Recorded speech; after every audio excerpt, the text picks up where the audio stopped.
누가복음 13장 22절부터 35절 말씀 같이 합니다. 예수께서 각성 각촌으로 다니사 가르치시며 예루살렘으로 여행하시더니 혹 여짜오되 주여 구원을 얻는 자가 적으니까 저에게 이르시되 좁은 문으로 들어가기 힘쓰라. 내가 너에게 이르노니 들어가기를 구하여도 못하는 자가 많으리라. 집주인이 일어나 문을 한 번 닫은 후에 너희가 밖에 서서 문을 두드리며 주여 열어 주소서 하면 저가 대답하여 가로되 나는 너희를 어디서 온 자인지 알지 못하노라 하리니 그때 너희가 말하되 우리는 주 앞에서 먹고 마셨으며 주는 또한 우리 길거리에서 가르치셨나이다 하나 저가 너희에게 일러 가로되 나는 너희가 어디로서 왔는지 알지 못하노라. 행악하는 모든 자들아 나를 떠나가라 하리라. 너희가 아브라함과 이삭과 야곱과 모든 선자는 하나님 나라에 있고 오직 너희는 밖에 쫓겨난 것을 볼 때에 거기서 슬피 울며 이를 갈미 있으리라. 사람들이 동서남북으로부터 와서 하나님의 나라 잔치에 참석하리니 보라 나중된 자로서 먼저 될 자도 있고 먼저 된 자로서 나중될 자도 있느니라 하시더라. 곧 그때 어떤 바리새인들이 나와서 이르되 나가서 여기를 떠나소서 헤롯이 당신을 죽이고자 하나이다. 가라사대 가서 저 여호에게 이르되 오늘과 내일 내가 귀신을 쫓아내며 병을 낫게 하다가 3일에는 완전해지리라 하라. 그러나 오늘과 내일과 모레는 내가 갈 길을 가야 하리니 선자가 예루살렘 밖에서는 죽는 법이 없느니라. 예루살렘아 예루살렘아 선자들을 죽이고 내게 파송된 자들을 돌로 치는 자여 암탉이 제 새끼를 날개 아래 모음같이 내가 너희의 자녀를 모으려 한 일이 몇 번이냐 그러나 너희가 원치 아니하였도다. 보라 너희 집이 황폐하여 버림받으리라. 내가 너희에게 이르노니 너희가 주의 이름으로 오시는 이를 찬송하리라 할 때까지는 나를 보지 못하리라 하시니라. 아멘.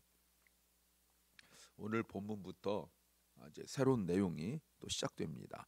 13장 22절부터 17장 10절까지 예수님이 예루살렘으로 가시는 것에 대하여 이제 예루살렘 입성까지의 내용을 설명하고 있습니다. 오늘은 구원으로 들어가는 문은 좁고 고난의 십자가를 통과하지 않으면 누구도 구원의 문에 들어갈 수 없다. 많은 사람들이 자기가 구원받은 것으로 생각하지만 그러나 분명하게 드러날 때가 온다라는 내용입니다. 설교 제목은 확신이 잘못되면 다른 길로 갈 수 있다.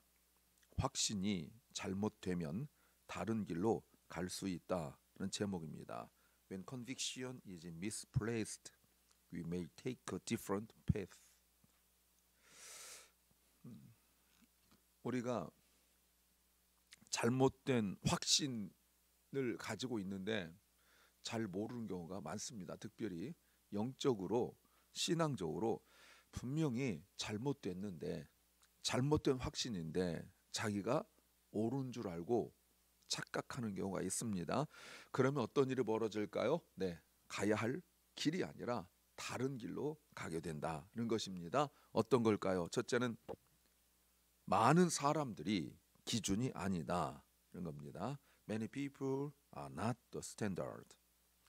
22절에 주님께서 예루살렘으로 가신다라고 말씀하고 있는데 벌써 두 번째 밝히고 있죠.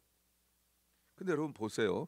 예루살렘으로 가셔야 되는데 22절에 각 성 각 촌으로 돌아다니고 있다라고 말씀하십니다.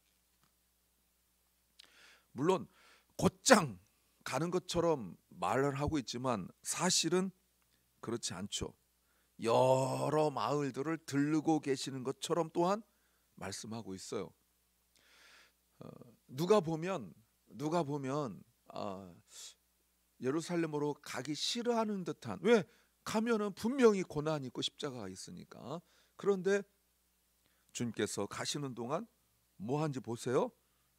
가르치셨다. 다니시는데 가르치면서 예루살렘으로 가고 있다 이렇게 보셔야 돼요. 여러 성과 마을을 도시를 지나고 계시는데 예수님께서 그런데 예루살렘 향하여 가고 있어요. 근데 어떻게 가냐면 가르치시면서 가고 있다라고 말씀하시죠. 어제도 보시면 여러 회당에 가셔서 말씀을 가르치셨습니다. 이 말의 의미가 뭐죠? 주님께서는 말씀을 가르치신 일이 일상적인 일이라는 겁니다. 이게 바로 주님의 사역이라는 거예요. 이것을 이해해야 이제 곧 다음에 나오는 내용을 이해할 수 있습니다. 점점 더 예루살렘에 가까워오고 있지만 주님은 자신이 늘 해야 하실 일에 흔들림이 없고 오히려 더욱 견고해지고 있다라고 말씀하십니다. 여러분, 이걸 뭐라고 표현할까요? 이것이 곧 평안입니다. 샬롬이에요. 샬롬이라 하면 아무 문제 없고 내 마음이 그냥 어떤 상황 속에서도 끄떡없는 이런 거를 표현할 수 있겠다 싶은 생각도 들지만, 사실 그 평안이란 건 뭐냐면 어떤 상황이 되어져도 내가 내 할 일을 계속한다. 이게 평안이라고 말할 수 있습니다. 왜 그렇죠? 믿음이 약하면 무슨 일이 생기면 그것이 좋은 일이든 아니면 좋지 않은 일이든 간에 믿음이 흔들리고 마음이 흔들려요. 그리고 예배에서 점점 멀어지고 말이죠. 너무너무 바빠도 예배에서 멀어지고, 너무너무 일이 없어도 예배에서 멀어져요. 그거는 평안이 아닙니다. 상황이 변하고 힘들어도 예배의 자리를 지키는 것, 이것이 곧 평안이에요.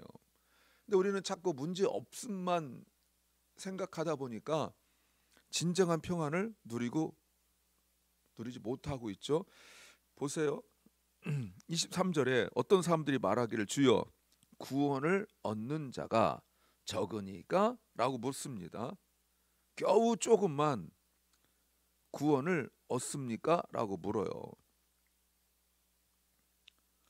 많은 사람들이 주님을 따릅니다. 이제 뒤에서도 곧 나오죠. 많은 사람들이 따르는데 내가 왜 주님을 따르고 있는지 모르는 거예요.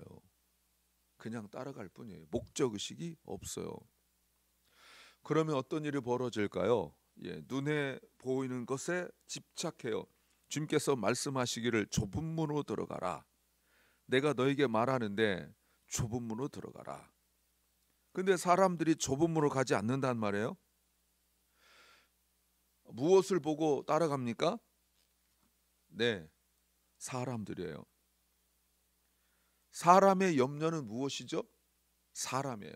이건 여러 차례 말씀을 드렸어요. 오직 주님만 바라보고 가야 되는데 내가 가고 있는 일에 대한 신앙적 믿음의 확신이 없으면 많은 사람들이 기준이 되어져요. 여긴 사람 많으니까 괜찮은 곳인가 보다. 여긴 사람 많이 있는 거 보니까 내가 잘 가고 있나 보다 해서 자꾸 많은 사람들 속에서 자기 역할, 행위 이런 것으로 그 존재를 인정받으려 하고, 그것이 곧 주님을 따르는 것처럼 착각해요.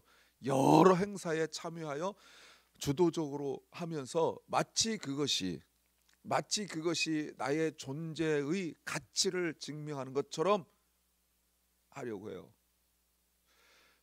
아닙니다. 오직 주님이 아니면 안 돼요.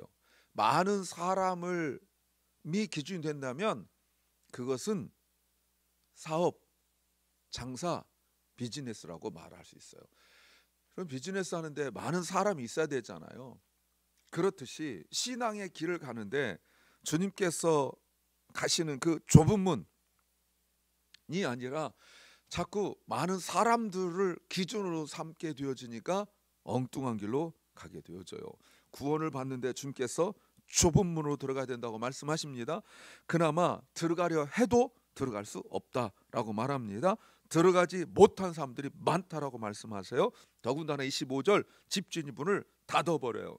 그러면 문을 열어달라고 그러는데 뭐라고 말하냐면 나는 너희가 어디서 온 자인지 모른다. 잘 보세요 여러분. 너희가 어디서 온 자인지 모른다. I don't know you are where. 너도 모르고 I don't know you or where you come from. 나는 너희가 누군지도 모르고 너희가 어디로부터 왔는지도 모른다. 여러분, 너 어디로부터 왔는지 모른다는 말을 주인이 반복하고 이야기하고 있습니다. 반복해서 이야기해요. 너희가 어디서 왔는지 모른다. 17절 말씀에서도 나는 너희가 어디서 왔는지 모른다. 역시 이것도 너도 모르고 I don't know you or where you come from. 어디서 왔는지 모른다라고 말씀하세요. 근데 자기들은 26절 보세요. 그때 너희가 말하기를 우리가 주 앞에서 떡도 먹고 마셨으며 교제했다는 거죠. 또한 주께서 길거리 소리를 가르쳤다. 보세요 여러분. 22절에 가르쳤다는 말 나오죠. 그러니까 가르쳤다는 거예요. 말씀을 배웠대요. 그런데 27절 주인은 모른대요. 왜 주인 모른다고 할까요? 여러분, 분명히 주님과 함께 한 테이블에서 식탁에서 먹고 마셨는데, 그리고 말씀을 배웠는데 왜 모른다 할까요?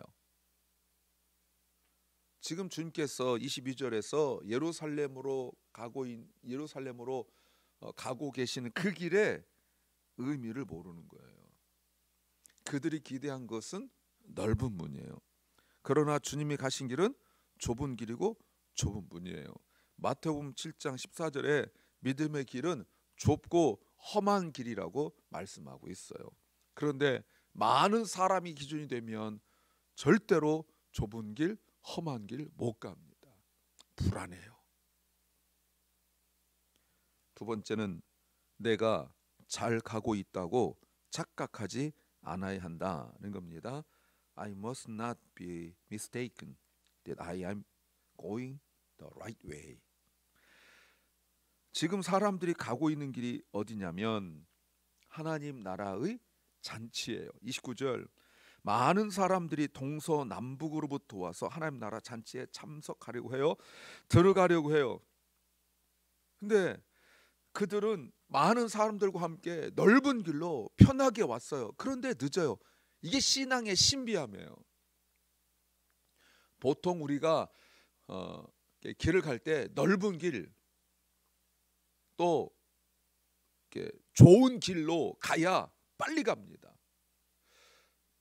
꼬불꼬불한 길, 좁은 길, 그리고 험한 길이라는 것은 울퉁불퉁한 그 길을 말하는 거예요. 도로 포장도 안 돼 있는, 아스팔트가 돼 있지 않는, 고속도로 프리웨이가 돼 있지 않는 그런 길을 말하는 거예요. 근데 그런 길로 가면 늦어요. 산을 넘어야 되고 강도 건너야 되고 꾸불꾸불 가야 되고, 그 길도 거칠어서 뭐 자동차도 못 타고 한 걸음 한 걸음 걸어가야 되고, 또 주변에 사람도 없으니까 물어볼 사람도 없고 그저 외롭고 힘든 길을 가야 돼요. 근데 신기해요. 목적지는 같은데 넓은 길, 포장이 잘 돼 있는 길로 가는데 늦어요. 여러분, 이게 신앙의 신비예요. 세상 길은 이렇게 가면 안 돼요. 세상 길은 넓은 길, 평평한 길로 가야 돼요. 좋은 차를 타고 가야 돼요. 그래야 빨라요. 그러나 신앙의 길은 절대로 결코 그렇지 않습니다. 사람들이 도착을 했어요. 25절 언제 도착했어요? 문을 닫고 난 이후에 도착했어요. 신기하죠? 오는 과정에서 힘든 것도 없었고 막힌 것도 없었는데 늦어요. 이들의 특징이 꼭 문 닫고 난 이후에 도착해요. 그런데 신기하게 문으로 들어간 사람도 있는데 분명히 저 사람들은 나와 함께 가지도 않았고 내 앞에 있지도 않았어요. 그리고 내가 슝슝슝슝 달려왔고 많은 사람들이 왔는데 누가 먼저 도착했냐면 터벅터벅 걸어서 저 산길로 거칠고 포장도 돼 있지 않는 그 길을 걸어온 사람들이 더 빨리 와 있어요. 너무 신기하죠. 전혀 예상할 수 없었던 사람들이에요. 28절 너희가 아브라함과 이삭과 야곱과 모든 선자는 하나님 나라에 있고 오직 너희는 밖에 쫓겨난 것을 볼 때에 거기서 슬피 울며 이를 갈미 있으리라. 자기들은 신앙생활 잘하고 있다고 착각했죠. 26절이었죠. 주님과 함께 있다고 생각했고 주님의 가르침을 받고 있다고 생각했어요. 그런데 늦었어요. 오히려 29절 사람들이 동서남북으로부터 와서 하나님 나라 잔치에 참석하리라. 이때 이 사람들은 이방인들이에요. 유대 나라 예루살렘이 아니라 동서남북이란 것은 이방 땅을 말해요. 거기로부터 온 사람들, 전혀 예상도 하지 못했던 사람들이에요. 한마디로 주님께서 이렇게 말씀하세요. 보라, 30절, 나중된 자로서 먼저 되고 먼저 된 자로서 나중될 자도 있다라고 말씀하시죠. 이럴 수 있습니까? 유대인, 특별히 바리새인들에게 주님께서 하신 말씀이에요. 예수님은 지금 십자가를 지시러 예루살렘을 가고 있어요. 그런데 주님께서 가시는 그 외로운 길을 따라가려 하지 않고 자기 길을 여전히 가고 있어요. 자기들의 율법, 자기들의 규칙, 자기들의 그 규범, 그걸 붙들고 살아가고 있어요. 그거 지키면서 자기가 신앙생활 잘하고 있다고 착각하고 있는 거예요. 바리새인들의 특징은 행위에 있습니다.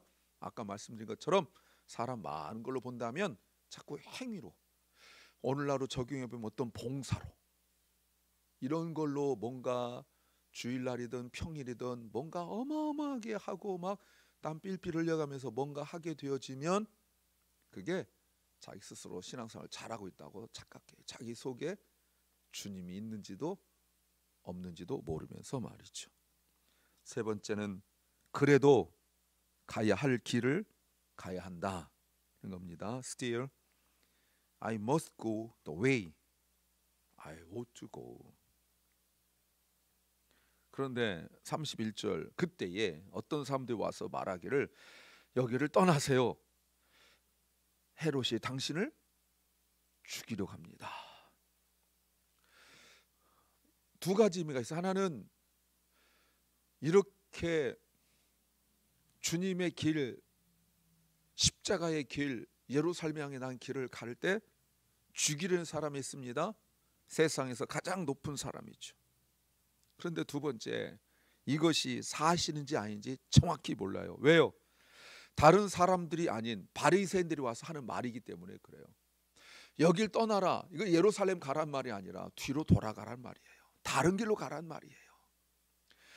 주님은 지금 예루살렘을 향하여 난 길을, 십자가의 길을 가고 계시는데 이 사람들이 말하기를 잠깐 피하라고,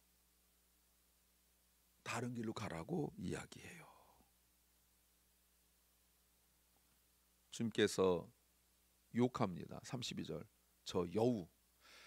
주님도 분명히 잘못된 나라 정책을 하고 주님의 길을, 신앙의 길을 가지 못하게 한 자에게 분명히 이거 욕입니다.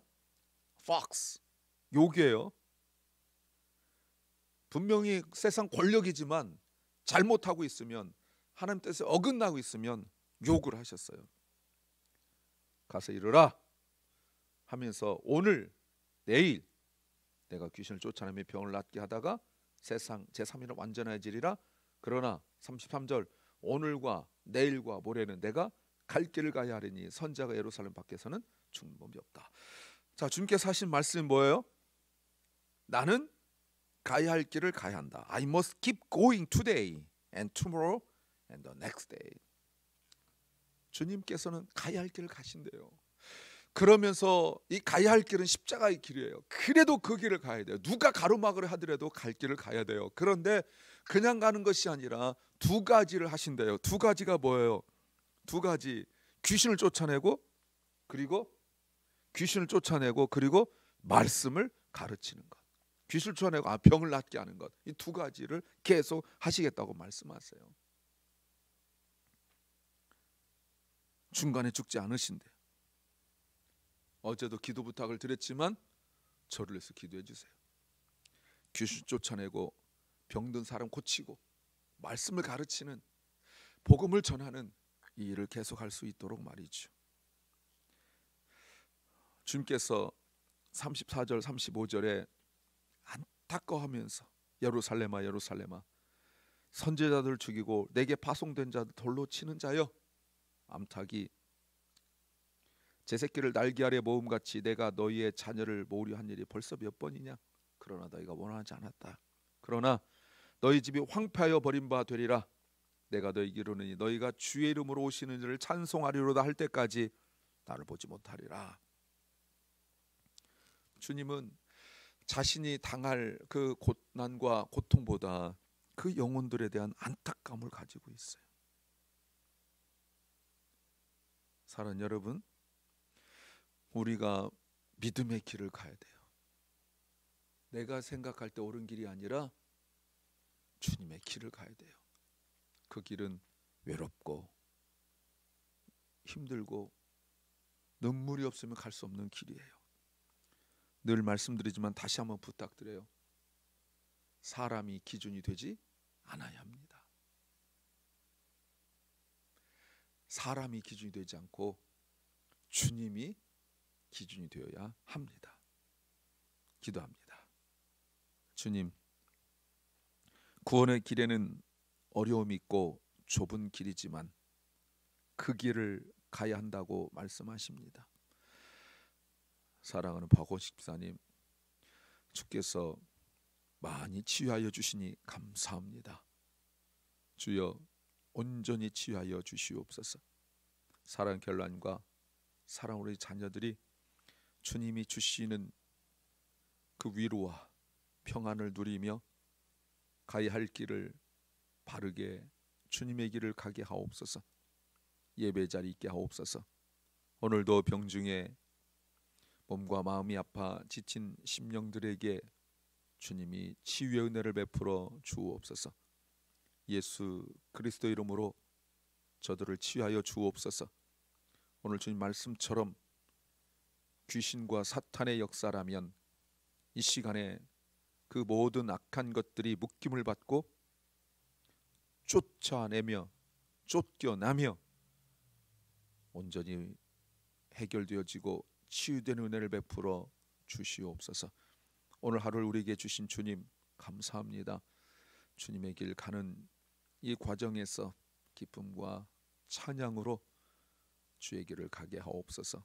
예수님 이름으로 기도하옵나이다. 아멘. 하늘에 계신 우리 아버지여, 이름이 거룩히 여김을 받으시오며 나라의 마옵시며 뜻이 하늘에서 이룬 것 같이 땅에서도 이루어지이다.